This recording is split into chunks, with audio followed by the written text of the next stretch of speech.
बलूचिस्तान और Balochistan liberation army, ये नाम तो आपको भी याद ही होंगे। पिछले ही महीने पाकिस्तान की एक ट्रेन हाईजैक की थी, जिसके बाद पाकिस्तान की सरकार के द्वारा 200 ताबूत भेजे गए थे, क्योंकि खबर ऐसी थी कि उस ट्रेन में 200 पाकिस्तान के जवान थे, सैनिक थे, आर्मी के लोग थे। उस हमले से पाकिस्तान अभी उबरा भी नहीं था कि हिंदुस्तान के पहलगाम में पाकिस्तान के आतंकवादियों ने हमला कर दिया और थर थर कांप ही रहा था कि उधर बीएलए ने फिर से पाकिस्तानी सेना के 4 जवानों को उड़ा दिया। ठीक वैसा ही था जिस तरीके से पिछले ही महीने टीटीपी के लड़ाकों ने सेना के दस्ते पर हमला किया था और पूरा काफिला उड़ा दिया गया था। पाकिस्तान उनके आंकड़े भी जारी नहीं कर पाया कि कितने उसके जवान मरे हैं। आज इसी विषय पर चर्चा करेंगे। चर्चा करने के लिए मेरे साथ मौजूद हैं मेरे सहयोगी चेतन पाठक। चेतन, क्या कुछ पूरा मामला?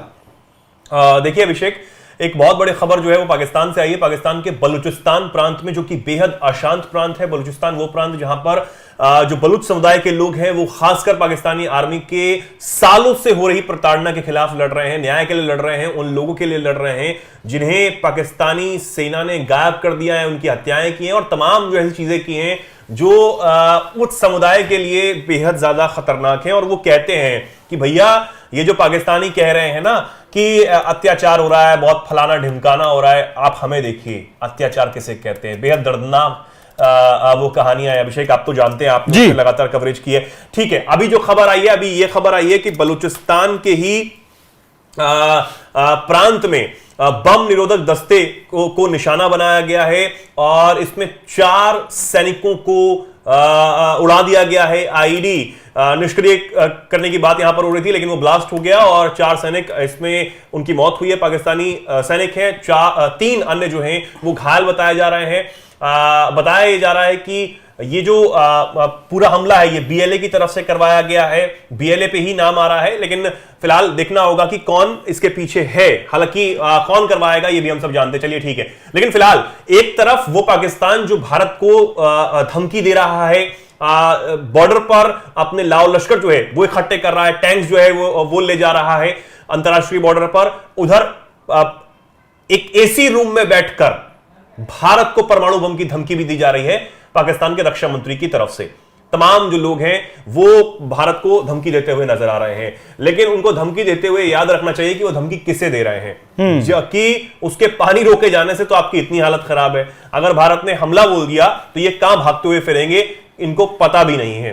खैर, जो वहां पर मासूम लोगों को बरगलाकर फुसलाकर भारत के खिलाफ जो बुलवाया जा रहा है वो बेहद खतरनाक है। सबसे बड़ी बात है, देखिए आज जनता कहीं भी मूर्ख नहीं है। पाकिस्तान के लोग ये जानते हैं कि आतंकवाद से तो वही कितने परेशान हैं, तो भारत को जो करवाया जा रहा है भारत के ऊपर वो कितने परेशान। चेतन, अगर इस हमले का टाइमिंग हम देखें, पहलगाम पर हमला होता है और उसके बाद मतलब 22 तारीख में हमला होता है, 25 तारीख की ये खबर है जब बलूचिस्तान ने ये हमला किया, तो कहीं कुछ टाइमिंग समझ आती है। उसके बाद अगर टीटीपी की तरफ से भी ऐसा कुछ हो तो शायद मुझे नहीं लगता कि बहुत हैरानी की बात होगी। नहीं, देखिए टाइमिंग तो बिल्कुल, टाइमिंग का तो सारा खेल है। जो कुछ भी 22 तारीख को 23 तारीख को जो कुछ भी होता है, पहलगाम में भारत के ऊपर हमला करवाया जाता है, कश्मीर को दहलाने की जो कोशिश है वो की जाती है। उधर पाकिस्तान जो लगातार धमकियां दे रहा है, असीम मुनीर धमकियां दे रहे हैं, शहबाज शरीफ जो है जो भी एक्शन ले रहे हैं, एयर स्पेस बंद करने की कोशिश करते हैं या फिर कहते हैं कि हम शिमला समझौता जो है वो खत्म कर देंगे और भी एक्शन लेंगे, परमाणु हमले जो है वो करवाएंगे भारत पर, जो भी कुछ करवाने की कोशिश करते हैं, लेकिन वो सिर्फ घुसपैठ के अलावा कुछ नहीं करवा सकते, वही उनकी फितरत है। दूसरी बात, उनको यह समझना होगा कि वो भारत पर क्या ही एक्शन लेंगे, क्योंकि वो अपने घर में गृह युद्ध की स्थिति से जूझ रहे हैं। इमरान खान के समर्थक उनको इतना परेशान किए हुए हैं पाकिस्तानी आर्मी को कि आप सोच भी नहीं सकते हैं अभिषेक। इसके अलावा टीटीपी हो, तालिबान हो, वो बॉर्डर पर चौकियों को उड़ाने का काम कर रहे हैं। पाकिस्तानी रेंजर्स जो है वो लगातार चौकियां छोड़कर भाग रहे हैं। आप ये सोचिए कि ये हालत है पाकिस्तानी आर्मी की कि सेना के जवान सीधा चिट्ठी लिखकर ये कह रहे हैं कि भैया हमें मरने के लिए ही पाकिस्तानी आर्मी में भर्ती करवाया गया, हमारा कोई वजूद ही नहीं रह गया है। पाकिस्तानी आर्मी की जो प्रतिष्ठा है आज वो गर्त में चली जा रही है। ये बड़े बड़े अफसर जो है वो चिट्ठी लिख रहे हैं। दूसरी बात ये कि चिट्ठी में ये आर्मी छोड़ने वाले जवान है वो ये कह रहे हैं कि हमें गल्फ कंट्रीज में, अरब कंट्रीज में नौकरी करना ज्यादा पसंद है, जेल में रहना भी ज्यादा पसंद है, लेकिन पाकिस्तानी आर्मी में हमसे नौकरी मत करवाओ, क्योंकि यहां सिर्फ मरने के लिए ही भर्ती हो रहे हैं। हमारे पास क्या है, कुछ तो हम कर नहीं पा रहे हैं, ना हम इतने सक्षम हैं कि हम किसी से लड़ सकें। बलूचिस्तान में, क्योंकि बलूचिस्तान इस वक्त पाकिस्तान का ही एक प्रांत है, बहुत बड़ा प्रांत है, आप बलूचिस्तान के लोग जो है वो लगातार टूट रहे हैं। तो पाकिस्तानी आर्मी में जो भगदड़ मची हुई है उसका सीधा सीधा असर ये है कि सिर्फ बोल तो बड़े बड़े बोले जा रहे हैं, ताकि जो हालत जो खराब है, चाहे वो जवानों की हो, चाहे वहां पर लोगों की हो, आम जनता की हो, उसमें कुछ दम भरा जाए। लेकिन वो दम अब भर नहीं पा रहा है, क्योंकि अब वो पता लग गया है कि अब नहीं हो सकता कुछ भी पाकिस्तान। देखिए भविष्य के गर्भ में चेतन पता नहीं क्या है क्या नहीं, लेकिन मुझे ऐसा लग रहा है कि पाकिस्तान तीन तरफ से, तीन फ्रंट पर लड़ाई लड़ने वाला है। पहला, हिंदुस्तान उसको झटका देगा जरूर, दूसरा बलूचिस्तान में चल ही रहा है, और तीसरा तहरीक तालिबान पाकिस्तान भी। मुझे ऐसा लगता है, हो सकता है कि मैं गलत हूं, लेकिन मुझे ऐसा लगता है ये गृह युद्ध की जो आपने बात कही, पंजाब ने पानी रोक दिया है सिंध का, इधर भारत ने सिंधु नदी का पानी रोका, वैसे ही पंजाब ने पानी रोक दिया सिंध का। गृह युद्ध की स्थिति तो वहां भी चल रही है चेतन, पानी को लेकर भी खुद देश में।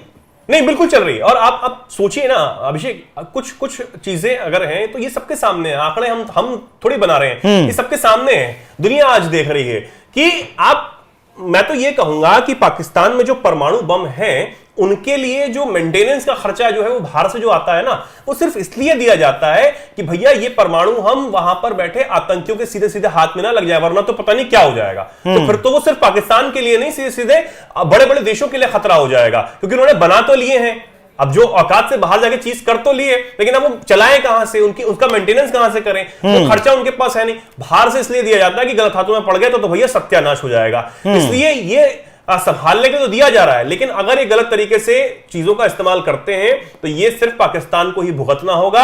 आप सोचिए कि असीम मुनीर की सेना सिर्फ बड़बोले बोल ही बोलना जानती है, क्योंकि इनके पास सिर्फ जुबान है, और जुबान से सब बहुत कुछ नहीं हो सकता। जंग जो है वो आजकल बंदूकों से, बारूद से लड़ी जाती है, जुबान से नहीं लड़ी जाती है। जुबान से अगर जंग जीतनी होती ना तो भारत जो है वो लगातार मार मार रहा है, और उस मार से अब तक पाकिस्तान में खलबलाहट ही है।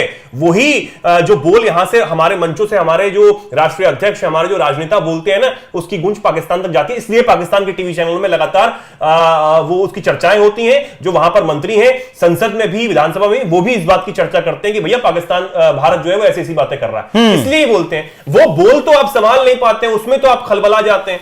आप अगर मार झेल ली ना भारत की, तो आप कहां के रहेंगे ये तो कुछ पता ही नहीं सर। बिल्कुल, बहुत बहुत शुक्रिया चेतन।